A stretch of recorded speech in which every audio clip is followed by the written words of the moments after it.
তুমি ସଂସାର को आस माने एटी तुम प्रस्तुत हो जाए दुख एटी मिलिबो मानसिक दुख मिलिबो शारीरिक दुख मिलिबो एटी सब अछि हम तो विद्युत हमको हमको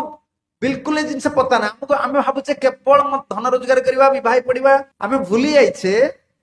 जे ए जगत रे कौन कौन प्रॉब्लम्स रही कारण केबे एटा कोर्स ऑफ स्टडी रे नाही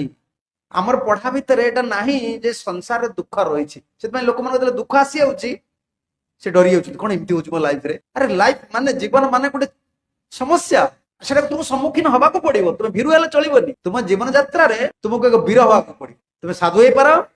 पार ग्रस्त हो पार भीरु हेले चलबनी कारण तुमको लाइफ दिया है गोटे गिफ्ट जदियो मनुष्य जीवन गोटे उपहार भगवान को भक्ति पाई कि बहुत समस्या आसीबो ताकू आपण फेस करिया पड़ो अवॉइड करि परिबेनी दायित्व नबा को पड़ो समस्या आसिक पहुंचीबो किंतु भरोसा होचि भगवान एति आपण कौन शब्द ताको कहि परिबेनी एटा म करिविनी आपण आज भी घर छाड़ी पळे गले मंदिर भी समस्या अछि सेटा को अवॉइड करि परिबेनी जेउठी जिवे ए जगत को भगवान एमती तैयारी करिसंदी एटी प्रॉब्लम को फेस करिया पड़िबो पछु को आपण जाई परिबेनी जेमती मु आपण को नै गोटे बाघ मानकर जनता थाए कोन कहउछंदी नंदनकानन जो बाघ रहउछंदी ता भीतर छाड़ दिया हो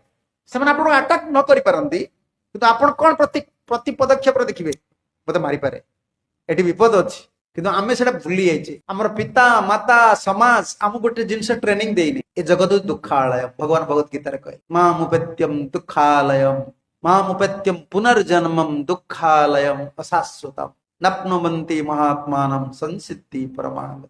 अर्जुन यदि मते तुमे प्राप्त नहीं पारिबो महात्मा माने जो परम गति प्राप्त होइछन्ति यदि प्राप्त नहीं पारिबो तुमको दुखालय को आसिया पड़िबो एठी हमर जे कोनस प्रकार कार्यकलाप गोटे दुख आनि दबो सुख केते अछि सुखर परिणाम टा चपल सुख बहुत सुख कम दुखटा भरपूर हो कि जना पड़ो आमको जना पड़ुनी आउ समाधान करिया पड़ो शरीर रे समाधान करिया गोटे next life we don't want next life हम गोटे परवर्ती जन्म आम चाहूनु जी कॉन्शियस जहाँ गोटे चेतना अच्छी से जान जन्मटा ये दुख मिलला ना how to solve this problem